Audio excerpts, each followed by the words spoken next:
अस्सलाम वालेकुम, ये सर्फ एक्सेल प्रेजेंट्स PSL 7 खेल का जुनून। मैं हूं अरबाब जहांगीर और PSL 7 जनाब इस वक्त जैसे जैसे आगे बढ़ रहा है, टीमों की पोजीशन रोजाना की बुनियाद पर तब्दील होती जा रही है। मुल्तान अभी भी पॉइंट टेबल में सबसे महफूज पोजीशन पर यानी ऑन टॉप है, लेकिन उसके बाद बड़ी इंटरेस्टिंग सिचुएशन है क्योंकि अब जो अगली 3 टीमें हैं वो आगे जाने के लिए जंग लड़ रही हैं और कराची और पेशावर जिनका आज मैच है 2:30 बजे शुरू होगा, वो ये दोनों टीमें सबसे नीचे और इनको बहुत ज्यादा मेहनत करनी है कि किस तरह से ऊपर आना है और लाहौर और कोयटा को किस तरह से टफ फाइट देनी है। लाहौर, कोयटा और इस्लामाबाद इस वक्त दूसरे, तीसरे और चौथे नंबर पर हैं और पॉइंट टेबल में हम आगे चलकर आपको दिखाएंगे।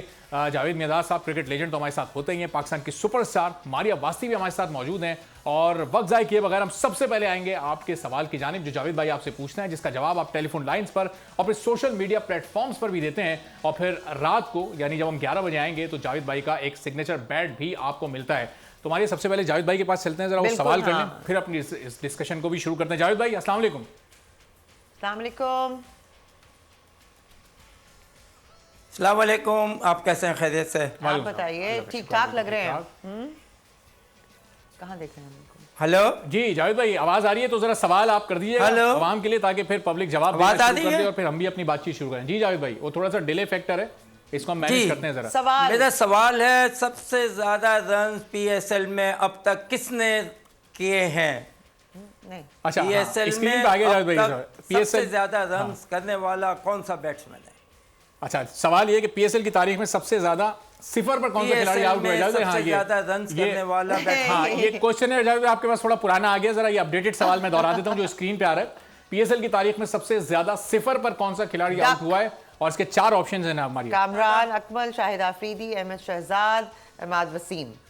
पे यानी कि PSL की तारीख में सबसे ज्यादा सिफर पर, हाँ यानी बगैर कोई रन बनाए कौन सा खिलाड़ी आउट हुआ है? जावेद साहब, ये डक क्यों कहते हैं, बत्तख क्यों कहते हैं सिफर को? बैट्समैन कौन सा है? हाँ जी जावेद भाई, ये था सवाल। अब ये मारिया पूछेंगे जो सिफर पर आउट हो जाता है इसको डक क्यों कहते हैं? बत्तख क्यों कहते हैं? ये बत्तख क्या है? बत्तख पे आउट हो गए, ये क्या मतलब है इसका?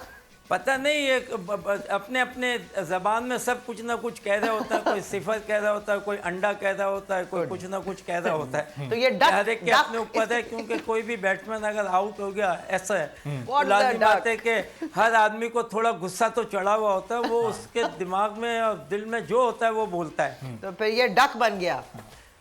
अच्छा, ये तो PSL से मुतालिक सवाल जावेद, लेकिन जब आप खेलते थे उस वक्त सबसे ज्यादा डक पर कौन आउट होता था? आपके आसपास भी बहुत सारे बड़े बड़े बैट्समैन थे, इंटरनेशनली भी, फिर अपनी टीम में भी, कौन सबसे ज्यादा उस वक्त डक पर आउट होता था?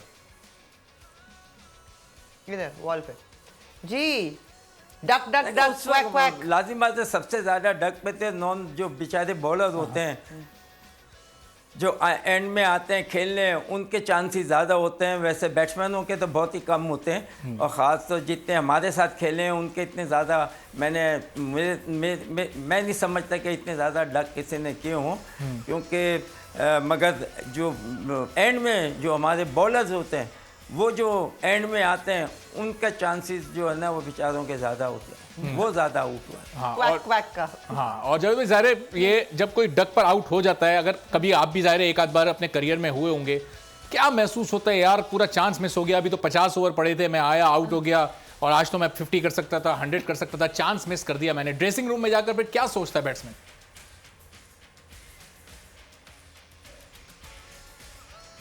नहीं, लाजिम बात है, बड़ा अफसोस होता है और ख़ास तौर अगर आप पाकिस्तान के लिए खेल रहे हैं, आपको चांस मिला है और उसमें आप परफॉर्म ना करें तो सबसे पहले आपको जो सोच आती है, आपकी जो दिमाग जाता है वो ये जाता है कि शायद अब मैं ड्रॉप ना हो जाऊं, अब हो सकता है कि मुझे आगे चांस ना मिले।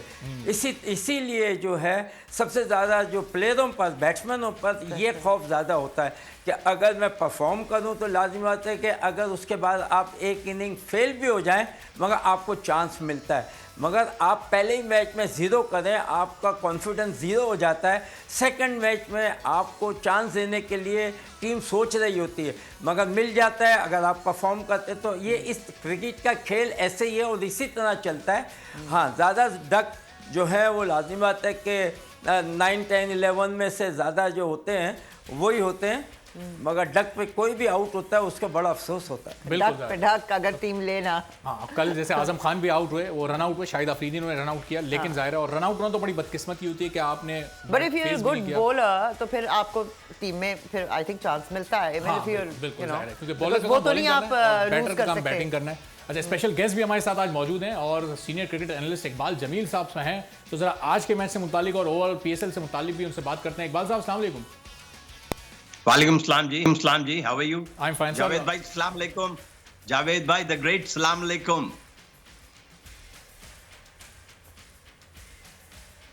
जावेद भाई, इकबाल जमील साहब आपको सलाम कह रहे हैं।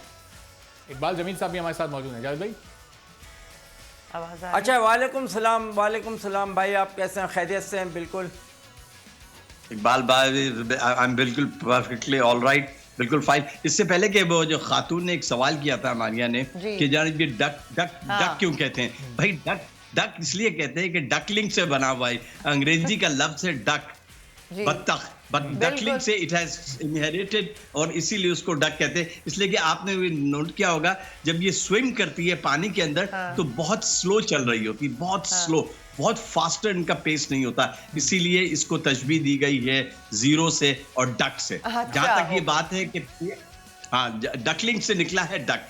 दूसरी बात ये जो मेरे साथी ने सवाल किया, पीएसएल का मरहला है ना, वो इंटायरली सिनेरियो चेंज कर रहा है। पहले मुल्तान सुल्तान शिकस्त खाई, कल कोयटा ग्लैडिएटर्स ने जीता, तो मेरा अपना जाती ख्याल है कि it is going to be a changer. आज सिनेरियो आहिस्ता आहिस्ता चेंज हो रहा है। अब सिर्फ एक टीम रह गई है जिसको थोड़ा बहुत कुछ देखना है, तो उसके लिए डू और डाई मैच है। तमाम मैचेस जो आने वाले कराची किंग्स है, इफ दे परफॉर्म टुडे और आने वाले मैचेस पे they are in the team, आज के लिए बड़ा वाइटल है। वरना अगर वो कंसेक्यूटिव 6 शिकस्त हो जाएगी तो फिर they are out of the tournament. I think so उनका अब कोई चांस नहीं है। तो नेक्स्ट अगर आप ये देखें तो that's going to be a very good fighter. Next time ये कि Zalmi is also struggling. Zalmi के पास प्लेयर्स हैं, लेकिन ना जाने क्या ऐसी वजह लग रही है कि पहले 2 मैचेस के बाद उनकी बॉडी लैंग्वेज, वहाब रियाज की वो कप्तानी नजर नहीं आ रही है जो उनका तुर्रा इम्तियाज है। He is a fighter, he is a genuine fighter,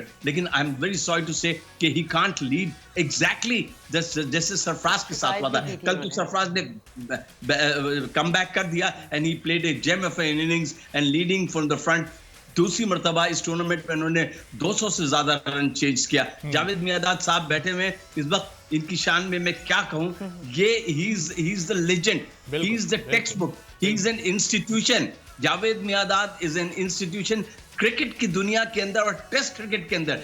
Javed my dad ने जो रोल अदा किया ना, वो एक मॉडल बन गए। जो वो चीकी सिंगल्स लेते थे, आहिस्ता आहिस्ता गेंद को करके इनिंग्स को ग्राफ्ट करते थे, दैट इज इंटरनेशनल क्रिकेट में Sunil Gavaskar, Tony Greig, Ricky Ponting ने कहा कि हमने ऐसा प्लेयर नहीं देखा। एक नई ट्रेडिशन दे दी विकेट पे। हमेशा जावेद भाई ये कहते थे कि you should stay on the wicket. PSL के साथ यही हो रहा है। पीएसएल में 120 बॉल्स का गेम होता है, इसके अंदर जावेद मियादाद का हमेशा एम्फेसिस रहा है कि stay on the wicket, ball आपको लूज खुद ही मिलेगी।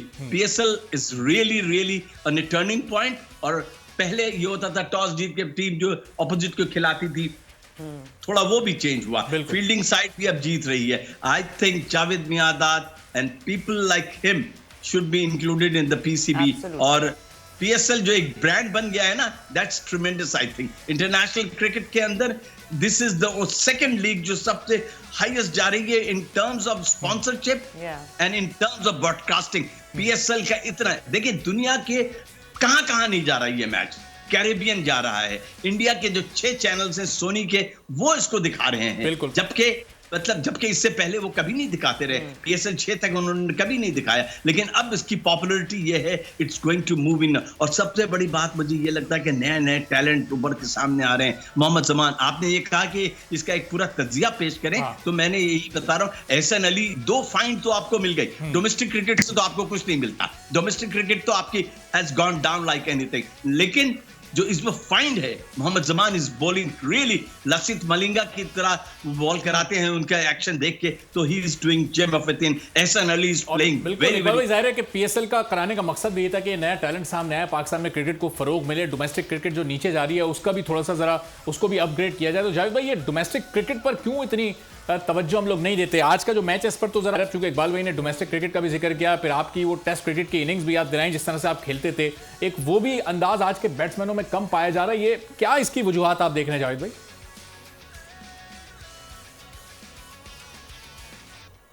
देखिए, सबसे पहले क्या था कि पहले आजकल की जो क्रिकेट हो रही है पहले इसी तरह से होती थी, राइट? कि आपकी टीम है ना वहाँ की बन जाती थी और मोहल्ले की बनते नहीं, यानी कि लाहौर की बन गई, कराची की बन गई। वहाँ पर जो है ना सिलेक्शन जो है वो फेयर नहीं होती थी।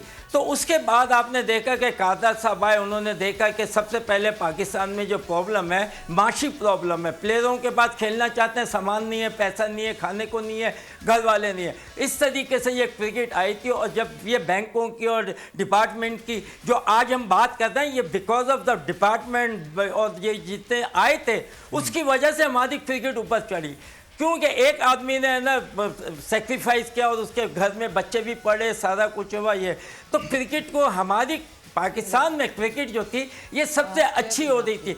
अब आके जो ख़त्म किए ना उसकी वजह से लोग, बच्चे जो हैं लाजिम आते हैं गैम्बलिंग करते हैं, बच्चे जो हैं वो फिक्सिंग करते हैं, उनको पता नहीं है, उनको ये नहीं पता, बेचारों पे कॉन्फिडेंस नहीं है कि कल हमें निकाल देंगे, हम क्या करें, आज ही बना लो।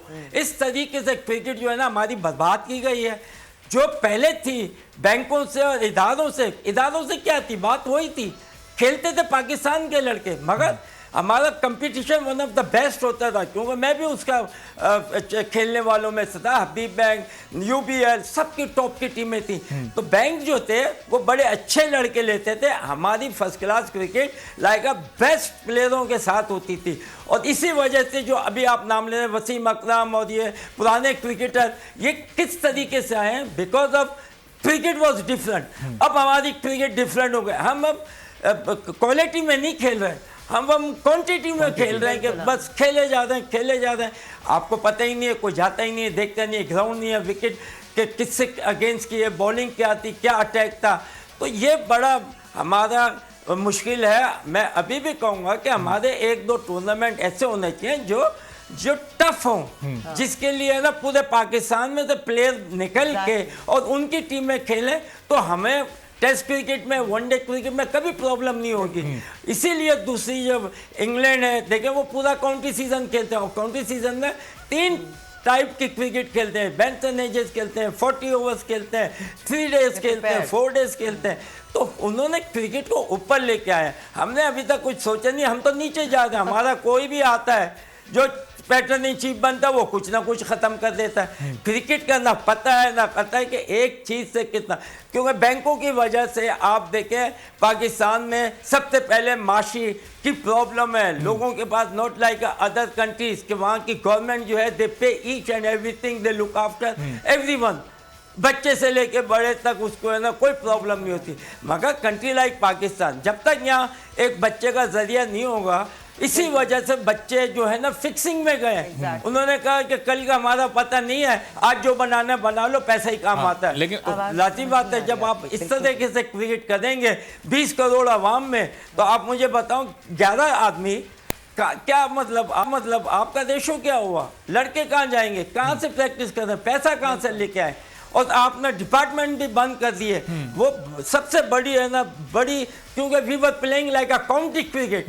हर बैंक ने अच्छे one of the best players जो थे वो लिए हुए थे, तो हमारे मुल्क को नुकसान नहीं होता था। हमारी कंट्री जो है उसके पास टीमें अच्छी होती थी, बड़ा मुश्किल होता था, बल्कि कितने अच्छे प्लेयर जो होते थे उनको छोड़ दिया होता था। और आप देख रहे हैं जब से हमारी ये क्रिकेट थी, जब हम भी खेलते थे, हम we were on top. World cup हम जीते, हर चीज़ में जीते। इमरान साहब जब कप्तान थे, ये वो तो हमारा कौन सा वो चल रहा था, हमारा सिस्टम यही था। और ये जो बैंकों का था, जावेद वो खुद भी जाहिर है डिपार्टमेंट क्रिकेट खेलते रहे हैं और उससे बड़ा फायदा भी उनको है। तो इकबाल भाई, ये अब डिपार्टमेंट क्रिकेट खान साहब के दौर में बंद होना, और फिर अब रमीज राजा पीसीबी हैं, वो तजवीज़ दे सकते थे, इससे तो बहुत सारे खिलाड़ियों का माशी कत्ल एक तरह से हो गया है। ये पीएसएल या डिफरेंट लीग्स क्या इसका ऑल्टरनेट, इसका मुतबादिल है?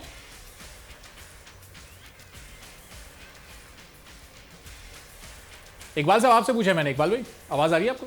अच्छा, ये बात ये कि बिल्कुल आपने बिल्कुल सही बात की। जावेद मियांदाद साहब की बात जो है ना, वो एक लेजेंड, उनकी बात को तो कॉन्ट्रडिक्ट आप कर नहीं सकते। देखिए, जावेद मियांदाद कभी जावेद मियांदाद नहीं होता है अगर अब्दुल हफीज कारदार इनको 16-17 साल की उम्र में पिक नहीं कर लेते। दुनिया की तमाम डोमेस्टिक स्ट्रक्चर का यही है कि मेरिट को देखते हैं। Javed Miandad has been pick at the right time, जब वो ब्लॉसमिंग में थे और उन्होंने डिलीवर करके दिखाया। इसीलिए सचिन तेंदुलकर को देख लीजिए, जिस वक्त अगर सचिन तेंदुलकर 4 या 5 साल बाद वो क्रिकेट खेलते तो आज उनके इतने रिकॉर्ड नहीं होते। Domestic cricket are the best things, I can tell you. और मुझे अफसोस ये होता है कि उन लोगों ने इसको क्रिकेट को खत्म किया।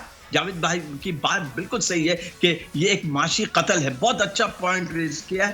ये देखें, जब तक पीस ऑफ माइंड नहीं होगा ना, आप कुछ नहीं कर सकते। आप ना बैटिंग कर सकते हैं ना बॉलिंग कर सकते हैं। देखिए, all things starts with the economy. Economy अगर आपकी है, आप अगर साउंड फुटिंग पे हैं, अगर आप मेंटली सेटिस्फाइड हैं, then you are going to deliver on the ground. अगर भूखे पेट बैटिंग और बॉलिंग नहीं होती, ये याद रखिए, चाहे ना फील्डिंग होती है, ना बैटिंग होती है, ना ही कीपिंग होती है, तो पेट अगर भूखा है ना तो कुछ नहीं है। डोमेस्टिक क्रिकेट ने एक्चुअली बिल्कुल किल किया है। डोमेस्टिक क्रिकेट ने बिल्कुल। I really want to know, you know cricket, you know what is happening, ये departments और ये सारा, now that you're telling me I understand it, but ये किस logic के देकर ये चीजों को खत्म किया गया है? ये जब सही चल रही थी, I'm very sorry to say, I'm very sorry to say, in the last 70 years, still you don't have got a proper domestic structure. Yeah. Why? What do you mean by that? Javed Miandad played for Habib Bank. Ramiz Raja played for UBL. Many players have played. They have nurtured from that nursery. If you are not satisfied, if you are not taking any salary, you don't financially you are satisfied. You can't deliver. Obviously. It's huh? बिल्कुल। क्या करेंगे आप? जी जी बिल्कुल, you're right. If you're अगर आपके ऊपर इतना pressure है तो आप खेलेंगे क्या? सबसे पहले बात ये है कि जो जी जावेद भाई, आपकी आवाज आ रही है। देखिए, क्रिकेट का जो सामान ही है वो इतना महंगा मिलता है। आप मुझे बताएं, बच्चे बेचारे जो हैं, ज़्यादातर जो है मिडिल क्लास और गरीब बच्चे जो हैं वो आजकल खेले जाते हैं, क्योंकि उनके पास पढ़ाई का बेचारे पढ़ नहीं सकते, उनके पास सरमाया नहीं है, वो इस तरह तो बच्चे खेलते थे रोडों पे गलियों में। और क्रिकेट देखें, एक आदमी अच्छा क्रिकेट खेला, उसने पूरे ख़ानदान को है ना पाल लिया। तो हमें क्रिकेट स्पोर्ट्स इस कंट्री में, पाकिस्तान में, उस तरीके से कराना चाहिए कि उससे बच्चा क्रिकेट भी खेले, एनी स्पोर्ट भी खेले पाकिस्तान में, और उसको पैसा भी मिले, और ताकि वो अपनी माशी हालात अपने फ्री होके खेल सके, संभाल सके, फ्री होके खेल सके। ये किसी कोई भी आदमी इस चीज पे सोच ही नहीं रहा कि क्रिकेट खिला दें। ओ भाई, उसका घर का कैसे चलेगा? एक बैट जो है आजकल 20-20 हजार का आता है। बिल्कुल बिल्कुल। अब मुझे बताएं कि गरीब लड़का कहाँ से? फिर ये चोरी ना करें, ये फिक्सिंग ना करें तो क्या होगा? बिल्कुल। आपको यहाँ तक भी बता दूं कि अगर आपके पास खाने को नहीं, आपने चोरी किया तो ठीक है, कोई बात नहीं, वो सही है, मगर यही लोगों को सोचना चाहिए। जो लोग खुद खेलते रहे, आज उन्होंने लेके बैन कर दिया, खत्म कर दिया, ये गलत बात है। क्योंकि भाई उस वक्त नहीं उठाई सवाल जब हम खेल रहे थे। चले, ये चीजें औरों से भी पूछे कि एक पूरी इसके लिए कमेटी होनी चाहिए। बिल्कुल जावेद, बहुत अच्छी तजवीज़ है, कमेटी बने और जाहिर है उस पर ये गौर हो। इस पर हम मजीद भी बात करते हैं जावेद भाई। उस वक्त की परफॉर्मेंस हमें बहुत जल्दी ब्रेक पर जाना है जरा, तो ब्रेक से पहले 1-2 कॉल भी हमारे साथ मौजूद हैं, वो भी ले लेते हैं। हैदराबाद से बिलाल की। जी हेलो ये बिलाल साहब जरा टीवी की आवाज बंद कर दें और फोन पर आकर बात कर लें, क्योंकि वक्त वैसे कम है। वालेकुम सलाम। जी बिलाल साहब, सवाल आपने सुना जावेद भाई का, क्या जवाब देंगे? हेलो बिलाल, आपको आवाज आ रही है? जी आवाज आ रही है। जी, सवाल आपने सुना जावेद भाई का, क्या जवाब है इसका? जी जवाब है कामरान अकमल सबसे ज्यादा सर पर आउट हुए। कामरान अकमल, चले जनाब, आपका जवाब नोट कर लिया हमने। बिलाल साहब थे हैदराबाद से। जी, और बहुत सारी और भी कॉल्स आ रही हैं, क्योंकि ब्रेक का वक्त है। ब्रेक से जरा वापस आते हैं तो फिर आज के मैच पर भी, और फिर आज चूंकि डबल हेडर है, एक मैच दोपहर में, एक मैच शाम में भी है, तो दोनों मैचेस पर मजीद गुफ्तगू करते हैं और फिर आपकी कॉल्स भी लेंगे एक ब्रेक के बाद।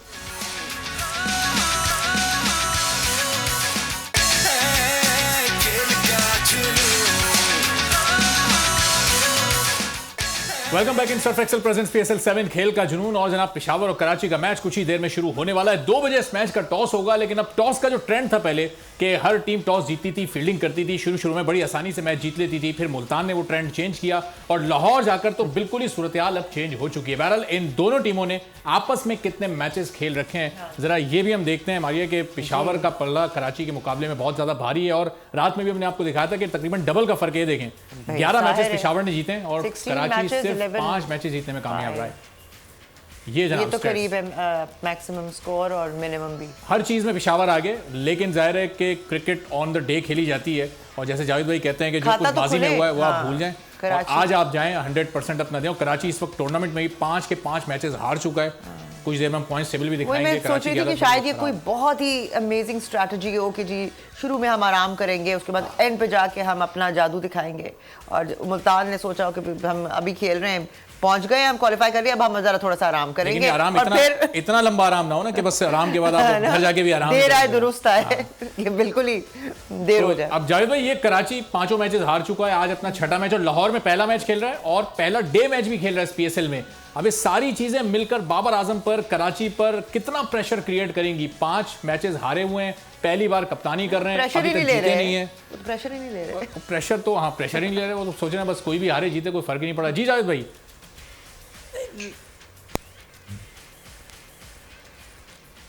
देखिए क्रिकेट में every day is the same day वाला होता है। आप वनडे क्रिकेट खेल रहे हैं, कल भी खेली, परसों भी खेली, आगे भी खेलनी है।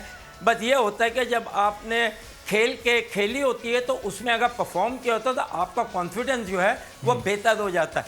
क्रिकेट आपकी चेंज नहीं होती है तो इसीलिए उनका कॉन्फिडेंस हो जाता है और कॉन्फिडेंस में फिर वो चलते जाते हैं। और बॉलर को भी पता होता है कि भाई जो इसी तरीके से बॉलर जब आउट करने लगता है और उसकी बॉलिंग अच्छी होती है, आप देखें डे बाय डे बेहतर होता रहता है। तो ये क्रिकेट का गेम में यही चीज़ है। तो जो भी प्लेयर अगर विकेट पे जाए उसका काम हो कि भाई आप काहे के लिए हैं, आपने करना क्या है, आप अपनी कंपनी को देंगे क्या, आप अपनी कंपनी को, अपनी टीम को सिर्फ रन देने हैं। और रन के बाद फिर आ जाती है आपकी फील्डिंग एंड बॉलिंग के ऊपर। 5 बॉलर होते हैं, यही चीज़ बॉलर की होती है कि देखो तुम बॉलर हो, अच्छा मैं चाहता हूँ, मैं कोच हूँ अगर तो मैं आपसे कहूँगा लोग मैं चाहता हूँ कि आपने 30 से ज़्यादा रन नहीं देने, चाहे विकेट ना लें। और अगर विकेट ले लेते हैं बहुत अच्छा, आपने 40 देने, आपने 50। तो इस तरीके से कैलकुलेट करके आप अपनी टीम को जो मेंटली जो है वो रिलैक्स करें और सेट कर दें। तो क्रिकेट में गेम में तो कुछ ना कुछ होना है। और जो भी बाहर बैठा हुआ है, अगर मैनेजर या कप्तान या जो भी कोई कोच, उसका काम है अगर अंदर ड्यूरिंग द गेम कुछ हो रहा है तो मैसेज भेजे। वो चीज़ नहीं है। यहाँ पर क्या कहते हैं, आफ्टर द गेम मैच खत्म हो गया, हार गए, उसके बाद अब पोस्टमार्टम कर रहे हैं और टू लेट। अगर ये चीज़ मैं करता था जब कप्तान मतलब पाकिस्तान टीम का कोच था, मैं ड्यूरिंग द मैच ही है ना इशारे कर रहा होता था, जिसपे लोग कहते थे ये क्या इशारा, भाई इशारे सही नहीं हो रहे, नहीं कर रहा, वो एकदम उसको मैं गेम में लाता था।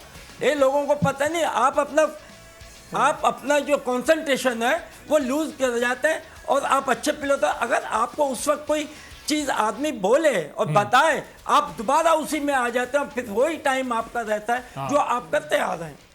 सही है। तो अब इकबाल भाई, जिस तरह जावेद भाई कह रहे हैं कि ये बाहर से कोचेस आकर समझाएं बताएं, वसीम अकरम जैसा बड़ा नाम कराची के डगआउट में बैठा है, फिर बाबर आजम खुद कप्तान है जिन्होंने पाकिस्तान की कप्तानी करते हुए 2021 में रिकॉर्ड कायम किया। पाकिस्तान ने 20 T20 इंटरनेशनल पिछले साल जीते। कराची किंग्स में आकर उनकी कप्तानी को आखिर क्या हो गया, खुद उनकी बैटिंग कुछ आगे पीछे हो गए मुझे लगता है। सही नहीं। देखिए एक्सेप्शंस होते हैं। जावेद मियादाद साहब की बात अलग है, वो अपने जमाने में टेस्ट क्रिकेट में और ODI में किया करते थे और बिल्कुल सही करते थे। उन जैसा कोच तो पाकिस्तान को शायद कोई हासिल ना हो। अभी भी मैं कहता हूँ कि उनकी खिदमात लेनी चाहिए, लेकिन ना जाने इस मुल्क में और PCB में क्या माइंडसेट है, आई कुडंट अंडरस्टैंड दैट। और अपार्ट फ्रॉम दैट देखें, ये 120 बॉल है, 120 बॉल गेम है, इसके अंदर you have to take decision on every ball, every second ball पे you have to guide your players. जहां तक कप्तानी की बात है, बाबर आजम और वहाब रियाज को T20 क्रिकेट में मैं एक जैसा कप्तान समझता हूं। खैर वहाब रियाज ने तो पेशावर ज़ल्मे पे जुल्म ढाई दिया है, वो उनकी शुरू पहले मैच के अंदर वो एक अच्छे कप्तान नजर आए। बाबर आजम के साथ एक साइकोलॉजिकल मैटर भी है। साइकोलॉजिकल मैटर ये है कि उनके compatriot they are all captains, Rizwan एक तरफ है, शादाब उनका जो डेप्यूटी है वो एक तरफ कप्तान है। तो जब वो टॉस करने आते हैं तो एक खौफ सा उनके जहन में अंदर होता है कि यार मेरे अंडर लीडरशिप ये खेला है, साइकोलॉजिकल बैरियर्स को तोड़ना मुश्किल होता है कि क्या पता नहीं ये मुझे हरा दे क्या नहीं। ये एक बड़ी कंसंट्रेशन बात है। दूसरी बात है कराची किंग्स अल्लाह की कि आमिर चले गए और फिर उनके एक one of the weakest bowling side है, one of the weakest bowling side. देखिए मैं तो हैरान हूं कि बाबर आजम 90 रन किया और मैच हार गए और टीम हार गई। इंटरनेशनल क्रिकेट में T20 में ऐसा बहुत कम होता है। देखें सचिन तेंदुलकर के मुतालिक भी ये कहते थे कि उनकी इनिंग्स जो है वो इंडिया को बहुत कम विक्ट्री दिलाई है। राहुल द्रविड़ उसके मुकाबले में, वीवी लक्ष्मण के मुकाबले में उन्होंने ज्यादा अच्छी परफॉर्मेंस दी। हालांकि रिकॉर्ड बुक में आप देखें तेंदुलकर का कोई मुकाबला नहीं है। तो बाबर आजम को ये खौफ निकाल देना चाहिए कि रिजवान उनके डिप्टी हैं तो मैं हार जाऊंगा तो क्या होगा। देखिए ये तमाम ट्रिकल डाउन होता है कप्तान के ऊपर। At the end of the day आपसे पूछा जाएगा भाई आप कप्तान थे, आपने क्या किया। जो पैथेटिक परफॉर्मेंस है अभी ये आज का मैच उनके लिए डू एंड डाई है। मतलब win or lose, I don't know about that. ज़ाहिर है बॉलिंग उनकी कराची की थोड़ी वीक है आमिर के जाने से, लेकिन ड्राफ्ट में तो सबके लिए बराबर से चांसेस थे। फिर उन्होंने अच्छे बॉलर्स पिक क्यों नहीं किया। अब तो क्रिस जॉर्डन भी आ चुके हैं। आपकी बात भी कंटिन्यू करते हैं, लेकिन एक कॉलर है हमारी हमारे साथ। हाँ जी, रेगुलर कॉलर हैं, लाहौर से हैं फजलुर रहमान। फजलुर रहमान साहब अस्सलाम वालेकुम। वालेकुम अस्सलाम सर, सबको मेरा सलाम, हमारा बैंड को भी सलाम सर मेरा। वालेकुम सलाम जनाब। सर जवेद मियां दाद साहब को, इकबाल को भी सर सलाम मेरा, फजलुर रहमान लाहौर से सर। जनाब सबको पहुंच गया आपका सलाम। वालेकुम सलाम जी सर आज मैं बहुत ही इंपॉर्टेंट बात कर रहा हूँ कि हमारा जवेद मियां दाद साहब हमारे जो कोच थे जब थे टीम में तो हमें प्लेयर भी अच्छे ही मिलते थे। आप देख ले हमारी टीम का क्या हाल हो चुका है। मैं आज आपको सर एक बहुत ही अच्छी बात बताने लगा हूँ। स्टार हीरो प्लेयर कौन होता है? स्टार हीरो प्लेयर वो होते हैं जिनकी हाइट भी अच्छी हो, वो खूबसूरत भी हो, वो प्लेयर भी हो। तो सर आज आपको कोई प्लेयर नजर आ रहा है अच्छा जिसकी हाइट भी अच्छी हो, जो खूबसूरत भी हो, जो प्लेयर भी हो? जवेद मियां दाद साहब की हमें कोचिंग की बहुत जरूरत है। ये मुझे बात कुछ समझ आ रही है। पाकिस्तान ने 300 रन का टारगेट दिया था तो इंडिया ने वो पूरा कर लिया था। उस वक्त जवेद मियां दाद साहब कह रहे थे कि फील्ड को कि आप यहाँ खड़े हैं वहाँ खड़े हो जाए। ये वजह है कि लोग कहते हैं जी जवेद मियां दाद साहब क्यों ऐसे इशारे करते हैं, लेकिन हमें इन कोचिंग ऐसे ही चाहिए। और दूसरा सर मैं यही कहना चाहता हूँ, फिर ये कहना चाहता हूँ कि बिलाल आसिफ इतना अच्छा बॉलर वो टीम से बाहर क्यों हो रहा है? 5 मैच में उसकी 18 विकेटें हैं और 2 मरतबा उसने 5-5 विकेट लिए हैं। ये तो हाल हो गया टीम का। हमें कोई अच्छा कोच मिल रहा है। और सर एक बहुत इंपॉर्टेंट बात करना चाहता हूँ मैं ये कि हमारे पास सिर्फ यही लोग हैं जैसे जवेद मियां दाद साहब हो गए, इकबाल साहब हो गए, मोहसिन हसन खान साहब हो गए, ऐसे दीगर जो कोच हैं जो हमारे बड़े क्रिकेटर हैं, यही अब हमें हमारी टीम को संभाल सकते हैं। उसके अलावा सर कोई चांस नहीं, हमें इनकी कदर करनी चाहिए। और सर एक बात और मैं करना चाहता हूँ, जब भी कोई शो में बुलाता है तो इनका अदब किया करें। ये ना हो कोई अदाकार आके अपनी सरकारी लगाना शुरू हो जाता है तो ये प्लेयर हमारे क्रिकेटर जो है वो उधर ही बैठे रहते हैं। ठीक है जी सर। फजलुर रहमान साहब एक करके आप 4 अहम बातें कर गए। आपकी चारों बातों का जवाब हम अपने एक्सपर्ट से लेते हैं, लेकिन जो सवाल जावेद भाई ने किया था, जो जवाब देने के लिए आपने कॉल किए, वो जवाब तो दे दें। जवाब है जो सवाल किया था। फजलुर रहमान साहब चलें, बहुत शुक्रिया। मेरे ख्याल से हमारी बात करके उन्होंने फिर टीवी पर सुनना शुरू कर दिया। अच्छा। तो जनाब इकबाल जमील साहब ये इतने सारे जो सवाल हैं, ये इतने उसमें जो सबसे इंपॉर्टेंट सवाल था उन्होंने कहा कि खिलाड़ियों की हाइट अच्छी होनी चाहिए, वो खूबसूरत भी होने चाहिए। शायद स्किल लेवल सबसे ज्यादा होना चाहिए। स्किल लेवल मैटर करता है, हाइट से या फिजिक से तो कोई इतना खास फर्क नहीं पड़ता। इकबाल जमील साहब क्या समझते हैं? आपने बिल्कुल सही, बिल्कुल आपकी बात से मैं बिल्कुल सहमत हूँ, 100% राइट। देखिए जो हाइट की बात है ना, हनीफ मोहम्मद की कौन सी हाइट थी, सुनील गावस्कर की कौन सी हाइट थी, अब आप ये देख सचिन तेंदुलकर कौन से बहुत बड़े क्या हाइट के प्लेयर थे। तो ये तो बिल्कुल आउटराइटली रिजेक्टेड बात है कि अजीम तरीन बैट्समैन जावेद मियां दाद भी इनकी भी हाइट बहुत ज्यादा नहीं है, बहुत नॉर्मल से हाइट है, लेकिन देखें कि क्रिकेट की दुनिया में कितना बड़ा नाम है batting. It's how you play performance. एक हैरी पिलिंग, एक इंग्लैंड का प्लेयर था हैरी पिलिंग, वो तो बहुत ही छोटा सा। बात मुकम्मल कर लें फिर मैं आ रहा हूँ। जावेद भाई आ रहा हूँ, मैं आपकी तरफ आ रहा हूँ। जी इकबाल साहब मुकम्मल कर लीजिएगा।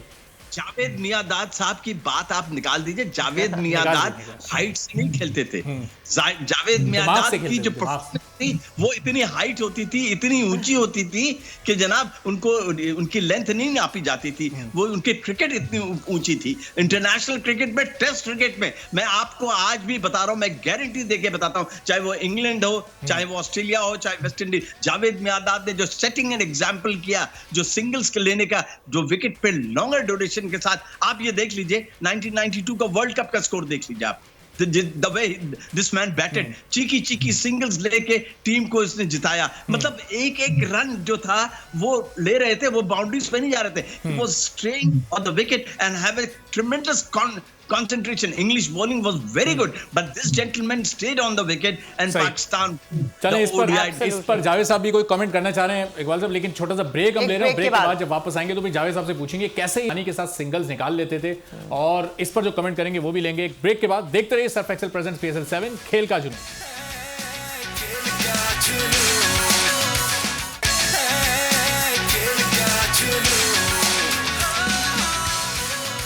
Welcome back in Surf Excel presents PSL 7 खेल का जुनून। और जनाब आज दोनों बड़े इंपॉर्टेंट मैचेस हैं, पेशावर और कराची के बाद जो रात का मैच है वो है लाहौर वर्सेस क्वेटा का, और उस मैच की भी इस लिहाज से बड़ी इंपॉर्टेंस है कि जो पॉइंट टेबल पर इस वक्त टीम्स की पोजीशन है, अब हर टीम ने आगे पहुंचना है, प्लेऑफ्स के लिए क्वालिफाई करना है। तो जरा पॉइंट टेबल भी आपको दिखाते हैं और देखते हैं कि मुल्तान बड़ी सेफेस्ट पोजीशन पर है, लेकिन उसके बाद जो टीम्स की पोजीशन है वो क्या है। लाहौर कलंदर शाम में मैच खेलने जा रही है और उसका है इस वक्त दूसरा नंबर, 6 मैचेस खेलकर 4 मैचेस जीते हैं, 8 पॉइंट्स के साथ दूसरे नंबर पर। और उसके बाद इस्लामाबाद, फिर कोयटा का मैच है आज लाहौर से, तो कोयटा इस वक्त चौथे नंबर पर है, 6 पॉइंट्स हैं। अगर कोयटा की टीम मैच जीती है तो वो लाहौर के बराबर ऊपर आ जाएगी, ये तीसरे या चौथे दूसरे नंबर पर आ जाएगी। इस्लामाबाद की टीम फिर नीचे हो जाएगी, और पेशावर और कराची तो हैं ही सबसे नीचे। अब देखना है कि आज पेशावर के 6 पॉइंट्स होते हैं या कराची की टीम 2 पॉइंट्स लेने में कामयाब हो पाती है। तो जरा इसी पॉइंट टेबल को हमारे डिस्कस करते हैं अपने एक्सपर्ट्स के साथ भी कि आप जो दूसरा मैच है आज शाम में वो है लाहौर वर्सेस कोयटा का, तो उसकी जरा कुछ प्रेडिक्शंस भी लेंगे और फिर कौन सी टीम आज ज़्यादा बेहतर लग रही है। जो पिछला मैच हुआ था जावेद भाई, उसमें जेसन रॉय ने जो वापस आए कोयटा में लाहौर के खिलाफ सेंचुरी की थी और बड़ी आराम से कोयटा ने लाहौर को मैच हरा दिया था। तो ये दूसरा मैच लाहौर वर्सेस कोयटा, किसको आप जीतता हुआ देख रहे हैं शाम में, किसकी पोजीशन इस वक्त ज़्यादा मजबूत होगी?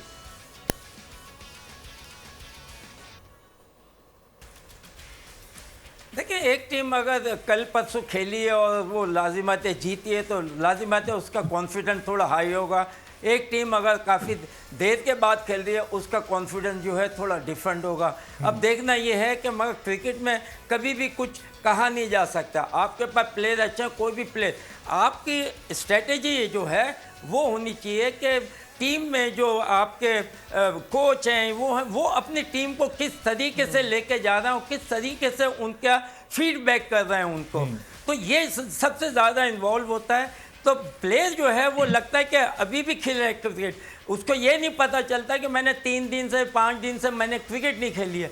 तो क्रिकेट में ये चीज़ भी है, वर्बली भी बहुत है, मेंटली भी है आपको, और आप चाहें तो कमरे में भी अपने आप को खेल सकते हैं। अगर बैट्समैन जो है वो शीशे के सामने ज़रूर खेले, शीशे के सामने ये नहीं कि आप बॉल से, मगर आपको हर चीज़ आपकी समझ आती है कि आपका बैट कैसे जा रहा है, आपका शोल्डर कैसे, आपका, तो यहाँ तक ये बारीकी चीज़ है कि शीशे के सामने आके आप अपनी बैटिंग करें।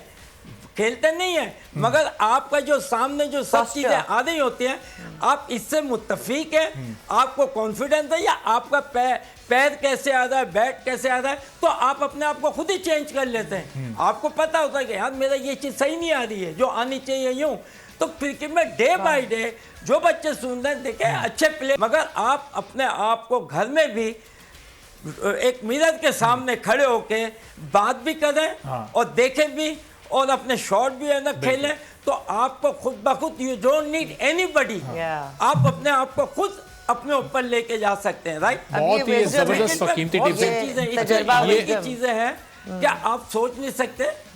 ये जो टिप दी है हमारी जावेद भाई ने, ये घरेलू टोटके नहीं होते, वो जो पुराने जो विजडम से आते हैं, वो ऐसे नहीं है कि आपकी किसी टेक्स्ट बुक में नहीं मिलेगा। अच्छा, ये ऐसा भी होता होगा जब आप लोगों को स्क्रिप्ट्स मिलते होंगे तो आप लोग भी टीवी के सामने उसकी रिहर्सल करते होंगे, शीशे के सामने, जस्ट टू सी, और जैसे आपकी प्रोनाउंसिएशन क्या है उर्दू की, अंग्रेजी की, जो जिस पे भी स्क्रिप्ट है, कि आप अकेले में उसको दोहराएं और पढ़ें, और जितना आप उसको प्रैक्टिस करेंगे उतना ही यू विल, जैसे जावेद साहब ने कहा, उससे आपके एक्टिंग भी आपके उससे बेहतर होंगे। ये चीजें बिल्कुल वो सही कह रहे हैं, and this applies to everyone, every field के आप इंडिविजुअली कितना अपने आप को प्रिपेयर्ड रखते हैं, बिल्कुल, चाहे वो बॉल हो या वो डायलॉग। अभी जो नए जो क्रिकेट देखने वाले हैं, जो सीखना चाहते हैं, वो जावेद भाई की इन टिप्स से बहुत ज्यादा फायदा हासिल कर सकते हैं। इकबाल जमील साहब, वो इसलिए कि आप अपने आप को खुद देखते हैं। हाँ बिल्कुल, कैसे लगे, इसलिए वजह ये होती है सबसे बड़ी, सॉरी अबाउट, कि आप अपने आप को खुद देखते हैं, और आप अपने आप को जब देखते हैं तो आपके दिमाग में वो चीज रह जाती है।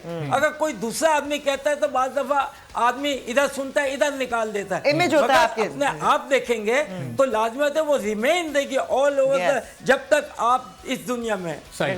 तो इकबाल साहब, ये अब कोयटा की टीम में जो एक वीक लिंक था कल से पहले तक, वो था सरफराज अहमद की कप्तानी, उनकी परफॉर्मेंस, लेकिन कल उन्होंने मैच विनिंग परफॉर्मेंस देके अब शायद वो वीक लिंक भी खत्म कर दिया है। तो अब एक बेहतर टीम के रूप में नजर आ रही है कोयटा, एक बेहतर शेप में।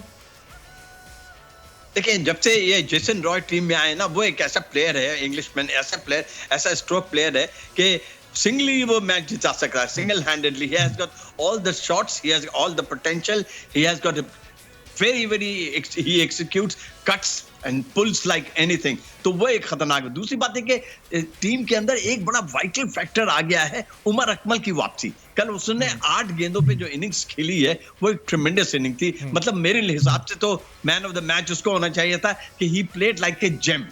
2019 के बाद वो आए हैं जहां पे उन्होंने छोड़ा था। पीएसएल आखिरी मरतबा जब वो मंजर आम पे आए थे एक्शन में तो 2019 में खेले थे। उसके बाद जो उमर अकमल ने कल जो इनिंग्स खेली है, जो कॉन्फिडेंस था उसका, वो मेरे ख्याल में बड़ा वाइटल है। तो आई विल थिंक कि Karachi Quetta Gladiators have a ट्रेमेंडस chance. जब ये कोयटा की हम बात कर रहे हैं, सॉरी आपकी दूसरी बात मैं भी लेता हूं, लेकिन ये कोयटा की टीम से एक अपडेट आई है कि शाहिद आफरीदी आज के मैच से और शायद पूरी पीएसएल से ही बाहर हो रहे हैं। उन्होंने ट्वीट किया अभी और वो कह रहे हैं कि कमर में उनके शदीद दर्द है। और हमने कल भी देखा था जब विकेट लेकर वो सेलिब्रेट कर रहे थे तो थोड़ा सा कमर को भी उन्होंने पकड़ा था और वो दर्द महसूस हो रहा था। जाहिर है क्योंकि एक एज भी बढ़ रही है और फिटनेस इसमें बड़ी, इस मेयार की क्रिकेट में बहुत ज्यादा चाहिए होती है। तो इकबाल भाई, कितना बड़ा सेटबैक हो सकता है कोयटा के लिए कि अगर शाहिद आफरीदी आज के मैच में या आने वाले मैचेस में भी उन्हें दस्तयाब ना हो? देखिए, सबसे बड़ी बात तो ये देखना होगा कि इसमें रिप्लेसमेंट कौन आता है। शाहिद आफरीदी की जगह रिप्लेसमेंट, कल उन्होंने 27 रन देके 2 विकेट जरूर लिए, लेकिन शाहिद आफरीदी की वो फॉर्म अब नहीं है। देखिए, सारी बातें हकीकत को आपको मान लेना चाहिए। हमारे यहाँ एक मसला ये है कि हम लोग एग्जिट नहीं करते खुद, जब तक कि ये ना कहा जाए कि you are not shown the door, कि प्लीज जाइए जेंटलमैन, वॉक इट आउट। देखिए, डिग्निटी के साथ अगर आप बाहर जाए ना तो ज्यादा बेहतर होता है। शाहिद आफरीदी को अब क्या चाहिए? मतलब उन्होंने इतना फेम कमाया, इसके बाद वो पीएसएल से तो वो फेम हमको नहीं मिल सकती ना। जो उन्होंने कमाना था कमा लिया। जावेद मियांदाद साहब आज ये कहेंगे मैं बल्ला लेके आता हूँ T20 खेलने के लिए, तो अच्छा थोड़ी लगेगा। जो शोहरत, जो इज्जत उनको मिली क्रिकेट से, उसके बाद अब उनको कोई जरूरत नहीं थी शाहिद आफरीदी को। हाँ, ये एक अच्छा इन्होंने फैसला किया कि खुद ही इन्होंने ट्वीट कर दिया कि I am not feeling well, मेरे कमर में दर्द है। लेकिन ये बात जरूर है कि मैं कोयटा ग्लैडिएटर्स के लिए कि उनका नाम तो बड़ा था, उनका हवा तो बड़ा था कि आज भी बहुत सारे हजारों लाखों करोड़ों ऐसे फैंस हैं जो उनको आज भी क्रिकेट ग्राउंड में देखना चाहते हैं। लोग उनको मशवरा दे रहे हैं कि अगले साल आप लाहौर से भी खेलें। अब जावेद मियांदाद साहब, ये पहले मोहम्मद हसनैन आउट हुए कोयटा से, फिर मोहम्मद नवाज अनफिट हो गए, अब शाहिद आफरीदी भी बाहर। तो एक कोयटा को मेरे दोस्त, मेरे प्यारे भाई, मेरे प्यारे दोस्त, दुनिया जो है ना ख्वाहिशात पे नहीं चलती। मेरी भी ख्वाहिशात है कि ख्वाहिश है कि जावेद मियांदाद जिंदगी भर खेलते रहे, या ख्वाहिशात पे थोड़ी चलती है। Reality, face the reality, what is the present situation, what is the contemporary situation, how you are going to execute that. आप ये देखिए ना, शाहिद आफरीदी इज ऑलमोस्ट माशाल्लाह 40 है, अल्लाह उनको जिंदगी दे, उम्र दराज दे, हर चीज तो उन्होंने कर ली है। उसके बाद उनको अब जरूरत नहीं है। हाँ, मैं यहाँ थोड़ी सी आपकी बात को ये कहूंगा कि देखिए, लास्ट मैच में लाहौर हारा था। लाहौर हारने के बाद उनका टेम्पो थोड़ा सा डाउन होगा। कोयटा ग्लैडिएटर्स जीत के आई है और कल ही जीती है, ताजा है, तो जनाब उसको एक एडवांटेज तो मिलेगा। दूसरी बात, अगर राशिद खान को खेल जाते हैं और शाहीन शाह अफरीदी को, हारिस रऊफ को मैं नहीं कहूंगा, अगर कोयटा ग्लैडिएटर्स खेल जाती है राशिद खान को, जो अफगानिस्तान के one of the dangerous leg spinner bowler है, उसको अगर खेल जाती है और शाहीन अफरीदी को खेल जाती है, तो फिर मेरे ख्याल में हुमा जो है वो कोयटा ग्लैडिएटर्स का सर पे बैठेगी। सही। चलें, अब जो रात में जो मैच है ना, प्रेडिक्शन की तरफ अब आ जाते हैं। जावेद भाई सबसे पहले पूछें। शायद उनको आफरीदी को रिप्लेस कौन कर रहा है? आफरीदी को रिप्लेस अभी ये थोड़ा टाइम, अभी तो उन्होंने ट्वीट किया, टीम मैनेजमेंट देखेगी, गौर करिए, थोड़ा टाइम, अभी तो उन्होंने ट्वीट किया है, अभी है। रात में मैच है जी। अब ये कोयटा वर्सेस लाहौर, जरा प्रेडिक्शन हम ले लेते हैं, रात में कौन जीतने जा रहा है? अच्छा चलें, जावेद भाई को हम कनेक्ट करते हैं, जरा इकबाल जमील साहब से पूछिए। इकबाल साहब, ये दोनों आप अपनी प्रेडिक्शन बता दिए, पेशावर वर्सेस कराची और लाहौर वर्सेस कोयटा, कौन सी आपकी पिक्स हैं? देखिए जो पेशावर और कराची किंग्स के मैच में इसमें तो मैं प्रेडिक्शन करूंगा नहीं। अच्छा। इसलिए कि मेरे ख्याल के अंदर अगर बाबर आजम को ये समझ है, इतने बड़े कप्तान है, पाकिस्तान टीम को लीड करते हैं, तो मेरे ख्याल में कि कराची किंग्स को आज कुछ कर दिखाना चाहिए। दूसरे मैच में मैं कोयटा ग्लैडिएटर्स को, उनके चिप्स आई हैं, जेसन रॉय के आने के बाद टीम बिल्कुल इंटायरली चेंज हो गई है। और सबसे बड़ी बात है कि सरफराज अब टॉप ऑर्डर पे बैटिंग कर रहे हैं, जो उनको पहले मैच से करनी चाहिए। ठीक है जी जावेद भाई, कोयटा वर्सेस लाहौर, जावेद भाई आपकी फेवरेट टीम आई है। जावेद भाई, कोयटा वर्सेस लाहौर कौन जीतेगा? देखिए मैं हमेशा एक चीज़ पे लाजिम बात है कि कोयटा जो है उनकी भी टीम अच्छी है, दोनों अच्छी है। मैं हमेशा जाता हूँ गेम के ऊपर, जो अच्छा खेलेगा वो जीतेगा, क्योंकि इसमें टीमें जो हैं तकरीबन बराबर हैं। बिल्कुल। अब देखना ये होता है क्रिकेट में कि आपकी टीम कैसे अवेल करती है, आप किस तरीके से खेलते हैं। आप रोज़ खेलते आते हैं, आपको पता होता है आपने किस तरह जिताना है। ये लड़कों के ऊपर है, टीम के ऊपर है कि उन्होंने अपने आप को फोकस कैसे किया आज के मैच के लिए। जिसने अच्छा फोकस किया होगा और हर चीज़ देखी होगी, उसके चांसेस ज़्यादा होते हैं। क्रिकेट एक ऐसा गेम है, अगर आप माइंड सेट करें कि हाँ आज ये होगा, यूं करेंगे, ये करेंगे, तो मोस्ट ऑफ द टाइम वही चीज आपके पास आ रही होती है। बिल्कुल जावेद भाई, आप बिल्कुल सही कह रहे हैं। क्रिकेट में ये है कि रिलैक्स रहना चाहिए, और विकेट के ऊपर जाके। बिल्कुल बिल्कुल सही जावेद, पॉइंट आपका आ गया। वक्त चूंकि कम है तो जरा मारिया की भी, मेरी जनाब कोयटा। कोयटा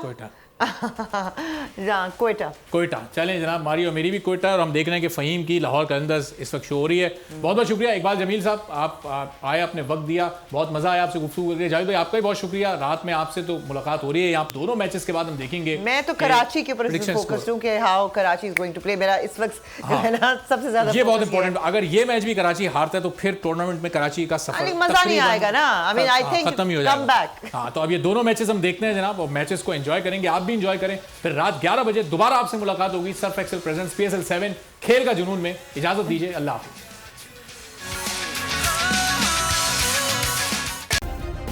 सब्सक्राइब करें और बेल दबाएं ताकि कोई खबर रह न जाए।